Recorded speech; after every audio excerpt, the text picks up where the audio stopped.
When James Carlton sat down for his usual afternoon tea at Rosie's Café, he never imagined that 3 little girls with identical chestnut braids would change his life forever.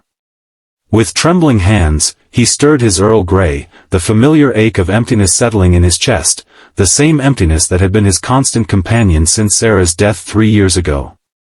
That's when he heard it, 3 synchronized whispers from the booth behind him.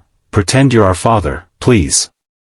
Asterisk if this story touches your heart, please consider giving this video a like and subscribing to our channel. Your support helps us share more stories of unexpected connections and healing that remind us of our shared humanity. Asterisk. James had developed a routine since becoming a widower at 34. Every day after finishing work at his accounting firm, he'd stop at Rosie's Café for a cup of tea and a moment of solitude before returning to his empty apartment. The staff knew him well enough to set his usual order ready when they spotted him through the window: Earl Grey, 1 sugar, splash of milk, and occasionally a slice of lemon pound cake when the weight of memories became too heavy.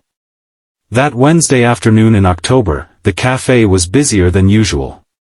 The autumn rain had driven people indoors, and James found himself seated at the last available table, uncomfortably close to a booth occupied by a harried-looking woman and 3 identical 8-year-old girls.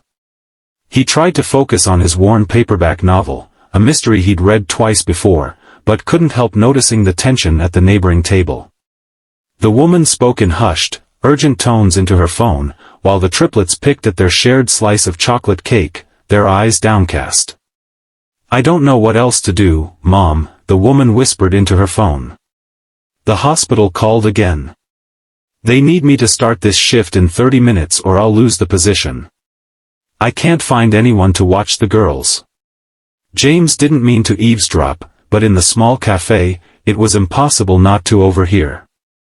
He glanced up briefly, catching the eye of one of the triplets, the one with a tiny birthmark near her left eyebrow. She looked away quickly, but not before James noticed the worry in her young eyes. The woman ended her call with a defeated sigh. "Girls, I'm so sorry. I'm going to have to take you to Mrs. Grayson's again." "But Mom," the triplet with a purple hairband protested, "Mrs. Grayson smells like cabbage, and she makes us sit quietly for hours. And she doesn't even have Wi-Fi," added another, this one distinguishable by a small scar on her chin. I know, their mother said, rubbing her temples. "But this nursing position is our chance for something better. If I can just get through the probation period." James returned to his book, feeling like an intruder on their family struggle. He knew all too well how quickly life could turn from comfortable to precarious. Before Sarah's illness, they'd had plans: a house in the suburbs, children, family vacations. Now, he lived in a 1-bedroom apartment with too many memories and not enough purpose. The woman's phone rang again, and her face fell as she answered it. "Yes, Dr. Patterson. I understand the urgency. Yes, I can be there in 20 minutes. James watched from the corner of his eye as she gathered her things frantically, her face a mask of barely contained panic. That's when he heard one of the triplets whisper to her sisters, followed by 3 pairs of eyes turning toward him. The cafe door opened with a jingle, and an elderly couple entered, shaking off their umbrellas. In that moment of distraction, James felt a light tap on his shoulder. He turned to find the triplet with the birthmark standing beside his table, her sisters flanking her. "Excuse me, sir," she said, her voice surprisingly steady for a child approaching a stranger. "Could you pretend to be our dad? Just for a minute?" James blinked in confusion. "I'm sorry. Our mom needs to go to work," explained the one with the purple hairband. "It's an emergency at the hospital." "She's a nurse," added the 3rd sister. "And we need someone to watch us for a few hours." "We saw you sitting alone," the first one continued. "You look nice. And sad. Like our dad used to look." James felt his throat tighten at those words. Before he could respond, the girl's mother appeared beside them, her face flushed with embarrassment. "Girls. What are you doing?" "I'm so sorry, sir." They shouldn't be bothering you. The triplet with the birthmark, clearly the boldest of the three, spoke up. Mom, we know him. He's Dad's friend from college, remember? The one he always talked about. James saw the confusion on the woman's face and was about to clarify when the girl with the purple hairband jumped in. Mr. James. Don't you remember us? You came to our 5th birthday party. The third sister nodded enthusiastically. You brought us those stuffed koalas from Australia. James found himself speechless as the woman looked between him and her daughters, desperation and suspicion warring in her eyes. James, she repeated uncertainly. Something in her exhausted expression stirred something in James, a feeling of purpose he hadn't experienced since Sarah died. Before he could think better of it, he extended his hand. James Carlton, he said simply. It's been a while. The relief that flooded the woman's face was immediate and heartbreaking. Elena Reynolds, she replied, shaking his hand. I'm so sorry, Mark talked about you so often, but we've never actually met.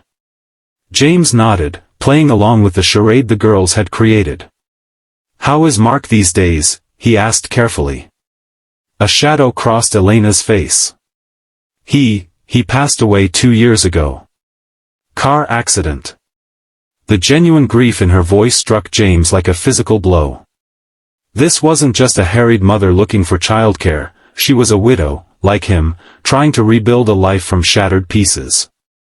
I'm so sorry, he said, and meant it. I hadn't heard. The girls looked between them, their elaborate lie having taken an unexpected turn. The one with the birthmark, clearly the ringleader, recovered first.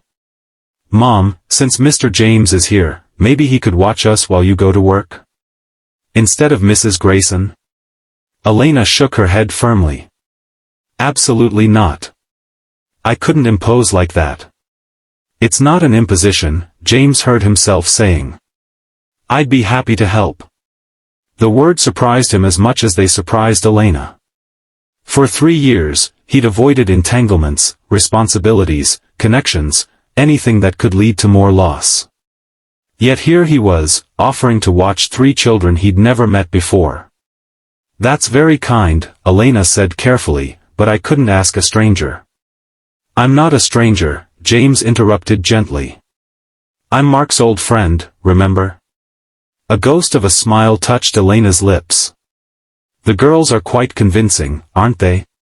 They are, James agreed. But in all seriousness, I understand what you're going through. I lost my wife 3 years ago. If I can help another person who's been through that, I'd like to. Elena's professional composure cracked slightly. I'm sorry about your wife. I'm sorry about your husband. For a moment, they stood in the shared understanding that only those who have experienced such loss can know. Then Elena's phone buzzed again, breaking the spell. I really do have to go, she said. But I can't just leave my children with someone I just met, no matter how well-intentioned. James nodded. Of course. I understand. The triplet with the purple hairband tugged at her mother's sleeve. Mom, what about Mrs. Peterson? She could come over and stay with us and Mr. James. Mrs. Peterson from next door, explained the one with the scar when she saw James's confusion. Elena considered this for a moment. That might work. She's watched the girls before. 10 minutes later, after a flurry of phone calls and arrangements, James found himself accompanying Elena and the triplets to their modest apartment 3 blocks from the café. Mrs. Peterson, a retired schoolteacher in her 70s, arrived shortly after, greeting the girls warmly and regarding James with polite curiosity. I'll be back by 9, Elena told them as she changed into scrubs. Girls, behave yourselves. Mrs. Peterson, thank you so much for coming on such short notice. Any time, dear, the older woman replied. These 3 little lights are always a pleasure. As Elena rushed out the door, the triplets turned their attention to James, studying him with undisguised interest. I'm Lily, said the one with the birthmark. This is Rose, she pointed to the sister with the purple hairband, and that's Violet, indicating the one with the small scar. Flower names, James observed with a smile. They suit you. Mom says Dad picked our names, Violet said quietly. Because we're his garden of joy. The simple statement hung in the air, heavy with the weight of absence. James felt a lump form in his throat. That's beautiful, he managed. Mrs. Peterson patted his arm sympathetically. Why don't you three show Mr. James your drawings while I make us some dinner? I'm sure he'd love to see what you've been working on. The evening unfolded in a way James could never have predicted. Under Mrs. Peterson's watchful eye, he listened as the triplets showed him their art projects, explained their science homework, and gradually revealed pieces of their lives. They were in 3rd grade. They loved space and dinosaurs. Rose played soccer. Lily was learning piano. Violet could do cartwheels. Their father had taught them to play chess before he died. As they ate the simple pasta dinner Mrs. Peterson prepared, James found himself drawn into their world. For the first time in 3 years, he wasn't thinking about his loss, his emptiness, his routines. Instead, he was fully present, engaged in the lives of these 3 remarkable children who had, for reasons he couldn't fathom, chosen him from all the people in the café. When Elena returned home at 9:15, exhausted but relieved, she found her daughters teaching James how to play their favorite card game at the kitchen table, while Mrs. Peterson knitted contentedly in the corner. "Mom," the girls cried in unison, running to hug her. "How was everything?" Elena asked, looking between Mrs. Peterson and James. "Wonderful," Mrs. Peterson assured her. "These girls are always a delight, and Mr. Carlton has been a perfect gentleman." James rose from the table, suddenly aware of how unusual the situation was. "They're amazing kids," he said. "Thank you for trusting me, I suppose." Elena smiled, a genuine smile that transformed her tired face. "Thank you for playing along with their scheme. I don't know what got into them today. We just knew," Lily said with the certainty only a child could possess. "We knew he needed us and we needed him." "Lily," Elena admonished gently, "don't be presumptuous."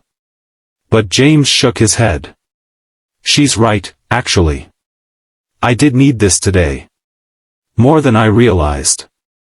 After saying his goodbyes and exchanging numbers with Elena, "Just in case you ever need backup childcare again," he'd offered, James walked back to his apartment. For the first time since Sarah's death, his steps felt lighter, his future less predetermined. He couldn't have known then that this chance encounter would be the first of many. That Elena would indeed call him again when her childcare fell through. That the triplets would draw him into their lives with the irresistible force of their combined personalities. That Mrs. Peterson would become a surrogate grandmother to all of them. That his lonely afternoons at Rosie's Cafe would gradually be replaced by homework sessions at the Reynolds kitchen table, weekend trips to the Science Museum, and eventually, family dinners where his presence was not just welcomed, but expected. He couldn't have known that 2 years later, he would be standing in that same kitchen, nervously asking Elena if she might consider making their arrangement more permanent, not just for the girl's sake, but for hers and his as well. He couldn't have known that 3 little girls whispering, "Pretend you're our father," would lead to him no longer pretending at all. But as James walked home that night, something had shifted. For the first time in 3 years, he wasn't walking toward emptiness, but toward possibility. For the first time since Sarah died, he found himself looking forward to tomorrow. The story of James and the Reynolds family unfolded slowly, like a flower opening toward the sun. At first, his involvement was limited to occasional emergencies, stepping in when Elena's regular sitter was unavailable, or when the hospital called her in unexpectedly. Mrs. Peterson would always be present, a chaperone ensuring propriety and easing any concerns. For James, these evenings became the highlight of his week. He found himself checking his phone more often, hoping for a text from Elena. When his phone would light up with her name, his heart would quicken in a way it hadn't since Sarah was alive. "The girls have been asking about you," Elena told him one evening after she returned from her shift. The triplets were already in bed, and Mrs. Peterson had just left, leaving them alone in the kitchen. They want to know if you'd like to come to their science fair next Saturday. James felt a warmth spread through his chest. I'd be honored, he said. If you're sure it's not an imposition.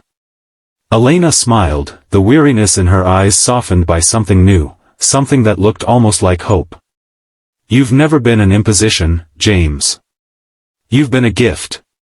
To all of us. The science fair marked a turning point. It was the first time James had accompanied the Reynolds family to a public event, the first time he'd interacted with their school community. As they walked the halls of the elementary school, the triplets proudly showing off their project on solar energy, James felt simultaneously out of place and exactly where he belonged. Mr. Carlton, are you the girl's father? A teacher asked innocently, noting how Violet held his hand and how Rose leaned against him as she explained their display. Before James could answer, Lily spoke up. He's our special person, she declared with the straightforward confidence that was so characteristically hers. The teacher smiled, unfazed by the unusual description. Well, it's wonderful that you have a special person supporting your scientific endeavors. Later, as they celebrated the triplets' honorable mention with ice cream sundaes, James caught Elena watching him with an unreadable expression. Is everything okay? He asked as the girls debated the superior merits of hot fudge versus caramel. More than okay, she replied. I was just thinking about how much things have changed since that day at the café. The girls were right about you, you know. They have a sense about people, always have, even as babies. I'm the one who should be grateful, James said. You've all given me something I thought I'd lost forever. What's that? Elena asked.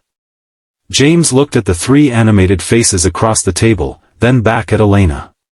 Family, he said simply. The word hung between them, full of meaning and possibility.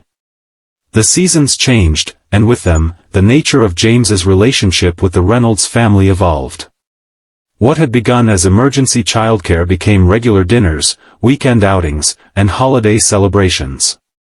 James taught the girls to fish at the lake where he and Sarah used to go. Elena showed James how to make her grandmother's pierogi recipe, laughing as he struggled to seal the edges properly. There were challenges, of course. The first time James disciplined the girls, sending Lily to her room after she spoke disrespectfully to her mother, he worried he'd overstepped. But Elena had thanked him later, explaining how difficult it had been to be the only authority figure in their lives. They need that, she'd said. They need to know that someone else cares enough to set boundaries. The triplets tested him in different ways. Rose, typically the most agreeable, went through a phase of ignoring him completely. Violet had nightmares where she'd call out for her father, then look disappointed when James came instead. Lily, direct as always, asked him point-blank one afternoon whether he was trying to replace their dad. I would never try to replace your father, James told her honestly. No one could do that. He'll always be your dad, and you'll always love him. But you love us, right? Lily pressed. I do, James admitted. Very much. And you love Mom too, Lily continued, making it a statement rather than a question. James had been carefully navigating his growing feelings for Elena, unsure if she was ready, if the timing was right, if it would complicate the beautiful relationship he'd developed with the girls. Your mom is very special to me, he answered carefully. Lily had nodded, satisfied. That's good. Because she loves you too. She told Mrs. Peterson when they thought we were asleep. The revelation had both thrilled and terrified James. That night, after the girls were in bed, he'd found Elena folding laundry in the living room. Lily said something interesting today, he began. Elena looked up, a pair of matching purple socks in her hands. Oh. Should I be worried? She thinks you love me, James said, his heart racing. She overheard you telling Mrs. Peterson. Elena's cheeks flushed, but she didn't look away. Lily always did have big ears.